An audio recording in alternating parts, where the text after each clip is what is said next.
evening. Here is the world news from BGI TV, Baba Gbagede Imo TV. I am Morire Rebila Lawal. First are the major headlines. Elections won't hold in 240 PUs as parties kicks against postponement. Buhari CBN Governor Emefiele meets in presidential villa Abuja. Use alternative payment methods, CBN tells Nigerians. FG directs closure of polytechnics. Tension as banks reject old naira note in Gùnm. Moving on to the next headline. Bank rejects old notes in Ondo. Governor Yaya Bello's nephew, others return to prison after arraignments. Gunmen attack Ben Ayade's chief of staff. Next story, one killed as hoodlums attack Anambra police station again. On the fourth story, thousands protest outside Israel parliament against judicial reforms. On sports, CAF Confederation Cup, Rivers United boss Gùnm blames loss. Now the news in detail. Following the wave of insecurity in some parts of the country, the Independent National Electoral Commission (INEC) has said elections would not hold in 240 polling units spread across 28 states. INEC Chairman Professor Mahmood Yakubu disclosed these on Monday at a meeting with leaders of political parties. He said there are 240 polling units without registered voters spread across 28 states and the FCT. They range from 1 polling unit to 12 polling units in the states as FCT except Taraba and Imo State with 34 and 38 polling units respectively. No fewer and no new registrants chose the polling unit and no voter indicated interest to transfer to them during the last CVR mainly for security reasons. This means that no election will be held in this polling unit. Meanwhile, the Inter-Party Advisory Council (IPAC) has kicked against any postponement of the election, saying under no condition should the polls be shifted.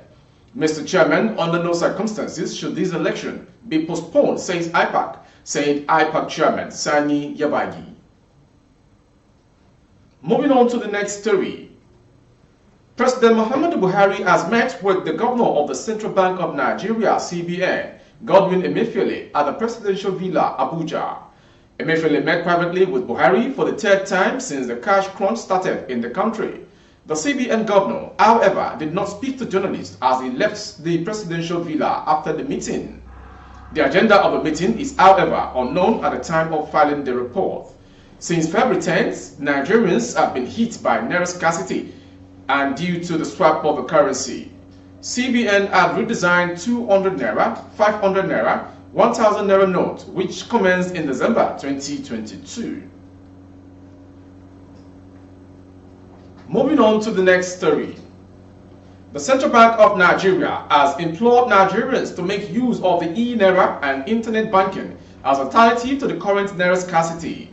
The Director of Corporate Communications Department of the CBN, Mr. Osita Nwonosobi, who was represented by the Director of Capacity Development of CBN, Mohammed Abba, disclosed these while speaking at the recently held 44th Kaduna International Trade Fair. Osita disclosed that the payment system infrastructure could handle an increasing number of transaction volumes across all payment channels.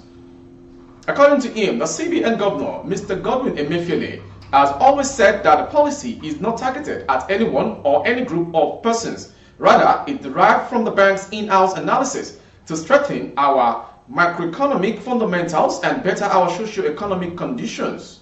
Speaking on the theme, promoting value addition for economic growth and development, he explained that promotion of value plays an important role to Nigeria's economic growth and development.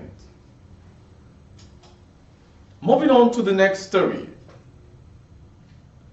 Ahead of the forthcoming general elections, the federal government has on Monday directed all polytechnics in the country to shut down until after the polls. Recall that the federal government had earlier issued a similar directive for the closure of all universities in the country to enable the student participate in the polls.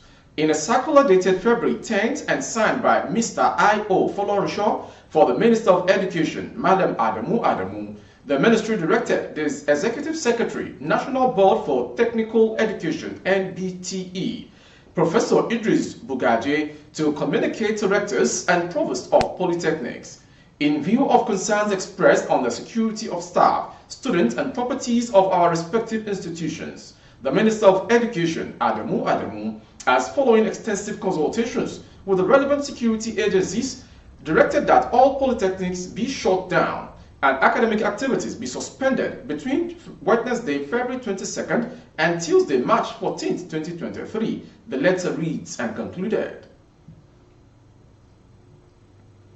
Moving on to Ogun State.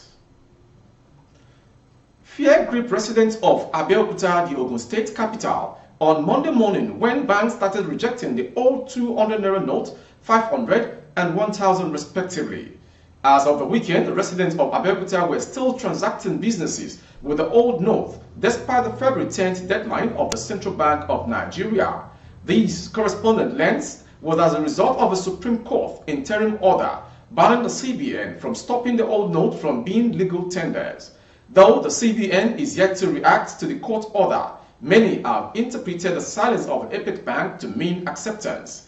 But as commercial banks resumed on Monday, many people who were to deposit their old notes could not do so as cashiers refused to accept them. A customer said she could not deposit her 200,000 naira because the bank rejected the old naira note. With this development, many were seen making calls to their relatives and sales representatives, warning them not to accept the old notes from customers as banks no longer take in deposits with the old note. A banker who confided in correspondents on ground said they got directive from the headquarters not to deposit the old notes. In case you're just joining, you are watching the world news from BGI TV.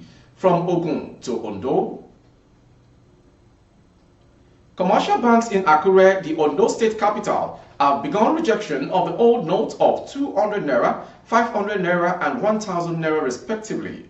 Many customers who went to the banks to deposit were disappointed when the bank officials refused to collect the old notes from them. At the Jais Bank, an official advised customers to take the old note to Central Bank of Nigeria, CBN. An official of an old generation bank who spoke on anonymity said they were acting on instruction from the Central Bank of Nigeria. Other banks visited were the UBA, FCMB, First Bank and Zenith Bank. Some traders in Akure also refused to collect the old naira note from respective buyers. You now say you want to give me 20,000 to buy what? But the increasing number of this for the money that is not available. I think it is better for the central bank if this policy must take place right now. They must derive a way to make the naira sufficient first. At some microfinance banks where people were seen swapping the old notes with new ones, the people thanked the CBN for the efforts, which they say has reduced the stress. However, the CBN officials blamed the slow pace for unavailability of new notes on hoarding by the people. In fact, I feel so good. I was able to swap 3,000 naira this morning. You don't know how delighted I am. Due to the pressure of swapping and all that, it has been really, really difficult. But this morning, in fact, this is the evidence of 3,000 naira I just swapped, and I feel so happy about it. Oh God, it has not been easy. Like, it has been in Offaye, it has really, really not been easy. You get to queue, you go to the ATM, there's no cash, it's not disbursing and all. We also now onboarded the microfinance banks. Since they're closer again to the rural areas, our focus is to ensure that all the people in the rural areas are properly served. So they too have been empowered to exchange. You know, we give them ₦1 million every week for onward distribution to individuals. The Apex Bank insists that the trouble being experienced could linger till the end of the year if people continue to hoard the new notes. The officials appeal to citizens to desist from such. A federal high court in Abuja on Monday fixed February 14 for ruling on a bail application filed by the Kogi State Governor, Yahaya Bello's nephew, Ali Bello in a 3 billion naira money laundering trial. Justice Obiora Egwatu fixed February 14 for the ruling following a mix-up in the filing of the court process by the Economic and Financial Crimes Commission, EFCC. The anti-graft agency had last Friday filed a counter affidavit to Bello's bail request, but the judge was yet to get the court's papers as of Monday when the matter was brought before her.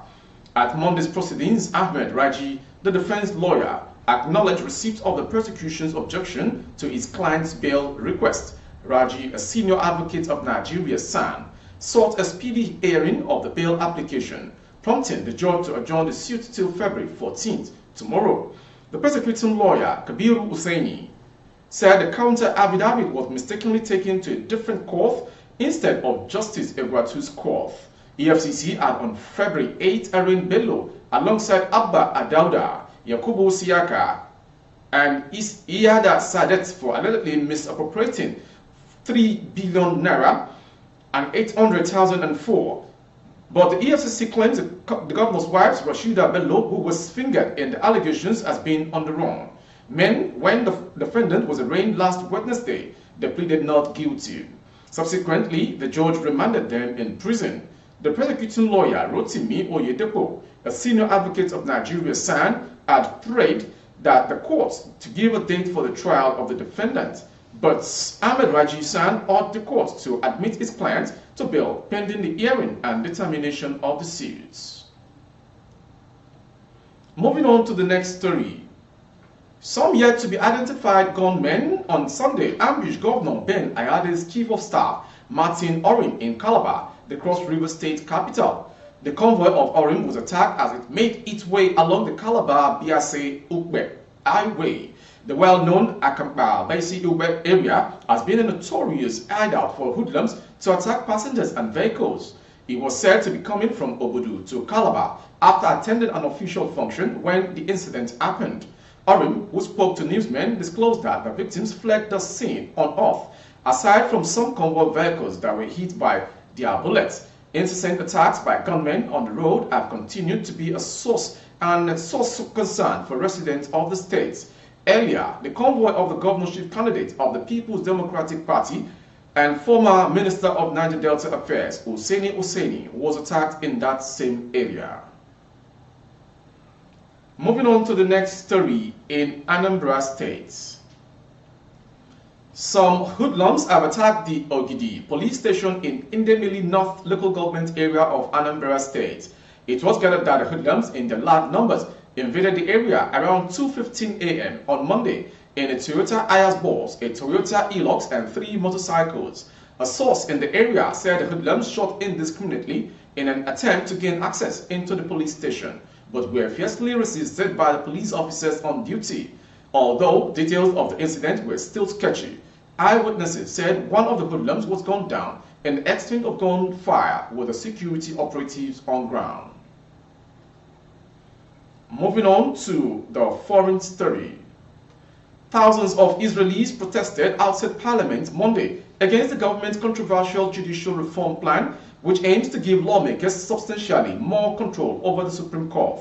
The measures, which were inching towards approval through a series of preliminary votes inside the chamber, have provoked widespread criticism and charges that they would give the legislative branch nearly unchecked authority. Outside Israel's parliament, the Knesset, thousands rallied, waving Israeli flags and placards that read "Save Israel Democracy" and "The whole world is watching." President Isaac Herzog, in a rare national address late Sunday, focused on the reform plan, warned that Israel was on the verge of legal and social collapse.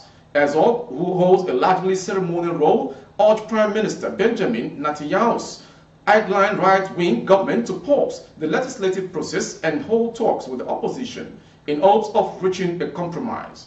"I am appealing to you with a request not to introduce the bill for its first reading," Herzog said. Completing the story is from the sports angle. Rivers United head coach Stanley Eguma says his team lost concentration in key moments during Sunday's CAF Confederation Cup clash against Congo's Diables Noise. The Nigerian champions lost the Group B encounter 3-0 in Congo-Brazzaville. They all scored all 3 goals in the first half, with Rivers United missing the penalty after the break. We never expected this result because we prepared for a better result, but unfortunately, we got beaten 3-0, Gùnm said after the game. You could see that in the first 30 minutes, the game was balanced, and we got 2 corner kicks, which shows that we are attacking. But we considered the first goal. My player lost concentration as a result of tactical indiscipline. Asec Mimosa of Cote d'Ivoire and Congo Democratic Republic, DC Moteme Pembe, battled to a 0-0 draw in the group's other game. That ends the world news this hour from BGI. Before we go, some major headlines. Elections won't hold in 240 PUs as party kicks against postponements. Buhari governors of CBN meets in presidential villa, Abuja. Use alternative payment methods, CBN tells Nigerians. FG directs closure of polytechnics in the country. Finally, on sport, CAF Confederations Cup, Rivers United boss Gùnm blames losses of control. For more updates on YouTube, our handle is Bagede Imo TV. Kindly subscribe and click on the notification bell. Select option all to access our broadcast. On Facebook, Bagede Imo with Alawiye Adebayo. Please like and follow the page. On Instagram, Bagede Imo _22. For advert placement of goods and services, coverage of events and functions, please dial the phone number streaming on your screen for advert placements only. Thank you for watching. I am Morire Rabila Lawa. Good evening. Oh, na, na, na. If you want to know what's going on in city, or you want to listen to the latest news and gist, no stress, oh, just into BGI TV.